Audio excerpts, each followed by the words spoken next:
Praise the Lord. ഉൽപ്പത്തി പുസ്തകം 30-ാം അധ്യായം 1 മുതൽ 43 വരെയുള്ള വേദഭാഗങ്ങൾ. താൻ യാക്കോബിന് മക്കളെ പ്രസവിക്കുന്നില്ല എന്ന് റാഹേൽ കണ്ടു തൻ്റെ സഹോദരിയോട് അസൂയപ്പെട്ട് യാക്കോബിനോട്, എനിക്ക് മക്കളെ തരേണം, അല്ലെങ്കിൽ ഞാൻ മരിച്ചു പോകും എന്ന് പറഞ്ഞു. അപ്പോൾ യാക്കോബിന് റാഹേലിനോട് കോപം ജ്വലിച്ചു. നിനക്ക് ഗർഭം തരാതിരിക്കുന്ന ദൈവത്തിൻ്റെ സ്ഥാനത്തോ ഞാൻ എന്ന് പറഞ്ഞു. അതിന് അവൾ, എൻ്റെ ദാസി ബിൽഹായുണ്ടല്ലോ, അവളുടെ അടുക്കൽ ചെല്ലുക, അവൾ എൻ്റെ മടിയിൽ പ്രസവിക്കട്ടെ, അവളാൽ എനിക്കും മക്കൾ ഉണ്ടാകുമെന്ന് പറഞ്ഞു.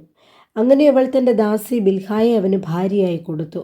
യാക്കോബ് അവളുടെ അടുക്കൽ ചെന്നു. ബിൽഹ ഗർഭം ധരിച്ച് യാക്കോബിന് ഒരു മകനെ പ്രസവിച്ചു. അപ്പോൾ റാഹേൽ, ദൈവം എനിക്ക് ന്യായം നടത്തി എൻ്റെ അപേക്ഷ കേട്ട് എനിക്കൊരു മകനെ തന്നു എന്ന് പറഞ്ഞു. അതുകൊണ്ട് അവന് ദാൻ എന്ന് പേരിട്ടു. റാഹേലിൻ്റെ ദാസി ബിൽഹ പിന്നെയും ഗർഭം ധരിച്ചു യാക്കോബിന് രണ്ടാമതൊരു മകനെ പ്രസവിച്ചു.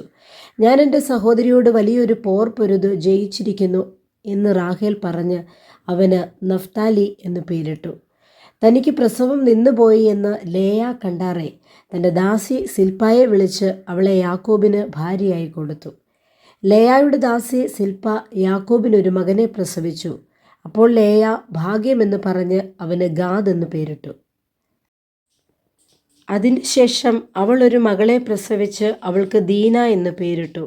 ദൈവം റാഹേലിനെ ഓർത്തു.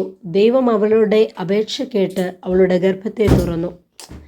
അവൾ ഗർഭം ധരിച്ച് ഒരു മകനെ പ്രസവിച്ചു. ദൈവം എൻ്റെ നിന്ദ നീക്കിക്കളഞ്ഞിരിക്കുന്നു എന്ന് പറഞ്ഞ് യഹോവ എനിക്ക് ഇനിയും ഒരു മകനെ തരുമെന്നും പറഞ്ഞ് അവന് യോസെഫ് എന്ന് പേരിട്ടു. റാഹേൽ യോസെഫിനെ പ്രസവിച്ച ശേഷം യാക്കോബ് ലാബാനോട്, ഞാൻ എൻ്റെ സ്ഥലത്തേക്കും ദേശത്തേക്കും പോകുവാൻ എന്നെ അയക്കണം. ഞാൻ നിന്നെ സേവിച്ചതിൻ്റെ പ്രതിഫലമായ എൻ്റെ ഭാര്യയെയും മക്കളെയും എനിക്ക് തരണം. ഞാൻ പോകട്ടെ, ഞാൻ നിന്നെ സേവിച്ച സേവ നീ അറിയുന്നുവല്ലോ എന്ന് പറഞ്ഞു. ലാബാൻ അവനോട്, നിനക്ക് എന്നോട് ദയയുണ്ടെങ്കിൽ പോകരുതേ. നിന്റെ നിമിത്തം യഹോവ എന്നെ അനുഗ്രഹിച്ചു എന്ന് എനിക്ക് ബോധ്യമായിരിക്കുന്നു. നിനക്ക് എന്തു പ്രതിഫലം വേണമെന്ന് പറക, ഞാൻ തരാമെന്ന് പറഞ്ഞു. അവൻ അവനോട്, ഞാൻ നിന്നെ എങ്ങനെ സേവിച്ചു എന്നും നിന്റെ ആട്ടിൻകൂട്ടം എൻ്റെ പക്കൽ എങ്ങനെ ഇരുന്നുവെന്നും നീ അറിയുന്നു. ഞാൻ വരും മുമ്പേ നിനക്ക് അല്പമേ ഉണ്ടായിരുന്നുള്ളൂ, ഇപ്പോൾ അത് അത്യന്തം വർദ്ധിച്ചിരിക്കുന്നു. ഞാൻ കാൽ വെച്ചെടുത്തൊക്കെയും യഹോവ നിന്നെ അനുഗ്രഹിച്ചിരിക്കുന്നു. നീ എൻ്റെ സ്വന്തം ഭവനത്തിനു വേണ്ടി ഞാൻ എപ്പോൾ കരുതുമെന്നും പറഞ്ഞു. ഞാൻ നിനക്ക് എന്ത് തരണമെന്ന് അവൻ ചോദിച്ചതിന് യാക്കോബ് പറഞ്ഞത്, നീ ഒന്നും തരേണ്ട, ഈ കാര്യം നീ ചെയ്തു തന്നാൽ ഞാൻ നിൻ്റെ ആട്ടിൻകൂട്ടത്തെ ഇനിയും മേയിച്ചു പാലിക്കാം. ഞാൻ ഇന്ന് നിൻ്റെ എല്ലാ കൂട്ടങ്ങളിലും കൂടി കടന്ന് അവയിൽ നിന്ന് പുള്ളിയും മറവുമുള്ള ആടുകളെയൊക്കെയും ചെമ്മരി ആടുകളിൽ കറുത്തതിനെയൊക്കെയും കോലാടുകളിൽ പുള്ളിയും മറവുള്ളതിനെയൊക്കെയും വേർതിരിക്കാം. അത് എൻ്റെ പ്രതിഫലമായിരിക്കട്ടെ. നാളെ ഒരിക്കൽ എൻ്റെ പ്രതിഫലം സംബന്ധിച്ച് നീ നോക്കുവാൻ വരുമ്പോൾ എൻ്റെ നീതി തെളിവായിരിക്കും. കോലാടുകളിൽ പുള്ളിയും മറവുമില്ലാത്തതും ചെമ്മരിയാടുകളിൽ കറുത്ത നിറമില്ലാത്തതുമെല്ലാം മോഷ്ടിച്ചതായി എണ്ണാം. അതിന് ലാബാൻ, നീ പറഞ്ഞതുപോലെ ആകട്ടെ എന്ന് പറഞ്ഞു. അന്നു തന്നെ അവൻ വരയും മറവുമുള്ള മുട്ടാടുകളെയും പുള്ളിയും മറവുമുള്ള പെൺകോലാടുകളെയൊക്കെയും വെണ്മയുള്ളതിനെയൊക്കെയും ചെമ്മരിയാടുകളിൽ കറുത്ത നിറമുള്ളതിനെയൊക്കെയും വേർതിരിച്ച് അവൻ്റെ പുത്രന്മാരുടെ കയ്യിൽ ഏൽപ്പിച്ചു. അവൻ തനിക്കും യാക്കോബിനുമിടയിൽ 3 ദിവസത്തെ വഴി അകലം വെച്ചു. ലാബാന്റെ ശേഷമുള്ള ആട്ടിൻകൂട്ടങ്ങളെ യാക്കോബ് മേയിച്ചു.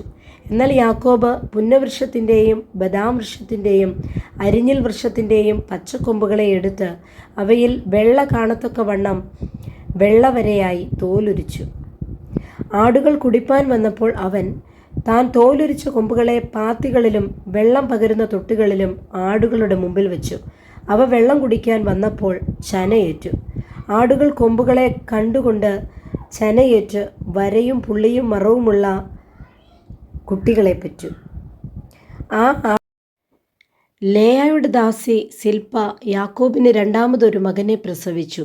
ഞാൻ ഭാഗ്യവതി, സ്ത്രീകൾ എന്നെ ഭാഗ്യവതി എന്ന് പറയുമെന്ന് ലേയ പറഞ്ഞ് അവന് ആശർ എന്ന് പേരിട്ടു. കോതമ്പ് കൊയ്ത്തുകാലത്ത് രൂബേൻ പുറപ്പെട്ട് വയലിൽ ദൂദായിപ്പഴം കണ്ട് തൻ്റെ അമ്മയായ ലേയായുടെ അടുക്കൽ കൊണ്ടുവന്നു. റാഖേൽ ലേയായോട്, നിന്റെ മകൻ്റെ ദൂദായിപ്പഴം കുറേ എനിക്ക് തരണമെന്ന് പറഞ്ഞു. അവൾ അവളോട്, നീ എൻ്റെ ഭർത്താവിനെ എടുത്തത് പോരെയോ? എൻ്റെ മകൻ്റെ ദൂദായിപ്പഴവും കൂടെ വേണമോ എന്ന് പറഞ്ഞതിന് റാഖേൽ, ആകട്ടെ, നിന്റെ മകൻ്റെ ദൂതായിപ്പഴത്തിനു വേണ്ടി ഇന്നു രാത്രി അവൻ നിന്നോടുകൂടെ ശയിച്ചു കൊള്ളട്ടെ എന്ന് പറഞ്ഞു. യാക്കോബ് വൈകുന്നേരം വയലിൽ നിന്ന് വരുമ്പോൾ ലേയ അവനെ എതിരേറ്റ് ചെന്നു. നീ എൻ്റെ അടുക്കൽ വരേണം, എൻ്റെ മകൻ്റെ ദൂതായിപ്പഴം കൊണ്ട് ഞാൻ നിന്നെ കൂലിക്ക് വാങ്ങിയിരിക്കുന്നു എന്ന് പറഞ്ഞു. അന്നു രാത്രി അവൻ അവളോടുകൂടെ ശയിച്ചു. ദൈവം ലേയായുടെ അപേക്ഷ കേട്ടു. അവൾ ഗർഭം ധരിച്ച് യാക്കോബിന് 5ാമതൊരു മകനെ പ്രസവിച്ചു. അപ്പോൾ ലേയ, ഞാൻ എൻ്റെ ദാസിയെ എൻ്റെ ഭർത്താവിന് കൊടുത്തതുകൊണ്ട് ദൈവം എനിക്ക് കൂലി തന്നു എന്ന് പറഞ്ഞ് അവന് ഇസാഖാർ എന്ന് പേരിട്ടു. ലേയ പിന്നെയും ഗർഭം ധരിച്ചു യാക്കോബിന് 6ാമതൊരു മകനെ പ്രസവിച്ചു. ദൈവം എനിക്ക് ഒരു നല്ല ദാനം തന്നിരിക്കുന്നു. ഇപ്പോൾ എൻ്റെ ഭർത്താവ് എന്നോടുകൂടെ വസിക്കും. ഞാൻ അവന് 6 മക്കളെ പ്രസവിച്ചുവല്ലോ എന്ന് ലേയ പറഞ്ഞ് അവന് സെബൂലൂൻ എന്ന് പേരിട്ടു. ആട്ടിൻകുട്ടികളെ യാക്കോബ് വേർതിരിച്ച് ആടുകളെ ലാബാൻ്റെ ആടുകളിൽ വരയും മറവുമുള്ള എല്ലാറ്റിനും അഭിമുഖമായി നിർത്തി. തൻ്റെ സ്വന്തം കൂട്ടങ്ങളെ ലാബാൻ്റെ ആടുകളോട് ചേർക്കാതെ വേറെയാക്കി. ബലമുള്ള ആടുകൾ ചനയേൽക്കുമ്പോഴൊക്കെയും കൊമ്പുകളെ കണ്ടുകൊണ്ട് ചനയേൽക്കേണ്ടതിന് യാക്കോബ് ആ കൊമ്പുകളെ പാത്തികളിൽ ആടുകളുടെ കണ്ണിന് മുമ്പിൽ വെച്ചു. ബലമില്ലാത്ത ആടുകൾ ചനയേൽക്കുമ്പോൾ അവയെ വച്ചില്ല. അങ്ങനെ ബലമില്ലാത്തവ ലാബാനും ബലമുള്ളവ യാക്കോബിനുമായി തീർന്നു. അവൻ മഹാസമ്പന്നനായി. അവന് വളരെ ആടുകളും ദാസീദാസന്മാരും ഒട്ടകങ്ങളും കഴുതകളും ഉണ്ടാവുകയും ചെയ്തു. Praise the Lord. വായിച്ച തിരുവചനങ്ങളാൽ കർത്താവ് നമ്മളെ ധാരാളമായി അനുഗ്രഹിക്കട്ടെ. ആമേൻ, ആമേൻ.